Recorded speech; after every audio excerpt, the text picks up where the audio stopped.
bilood ma sheekaynay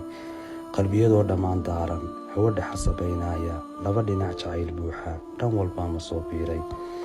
dhacda waa ka sheekayne anoo faduul buux dhaafay dhammaad sheekaha saawe dadab su'aal ma sii daayay dhudiyay guurkeenii dhismaa qaliigleelkiisii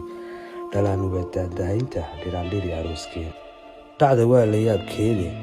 ereyada dhaguhu diideen dhirbaaxada filan waaga dhadhaab qowlka aad moodo jawaab dhagax adeegiisa hadal aad dhanaankiisa dacar dhiiqday aad moodo inantii ma soo dhiibtay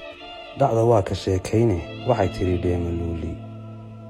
inkastoon dhammaan wiilal midaan kuu dhigaa joogin sidaan kuula dheelaayay waqti dhaafisuun mooye jacayl dhaba miyaad mooda dhakafaarka yaabkayga gacansaarka dhabankayga sidii dhimasho lai keenay naxdin waan dhaqaaq joojay dhakhtar baa la ii qaaday koomaan la dhacay dheere anigoo dhawaaqooyaaya cabashadan ma sii dhoobay dhaawacan jacaylkayga dhuuniga ma cuno uuno dhitadan xanuunkayga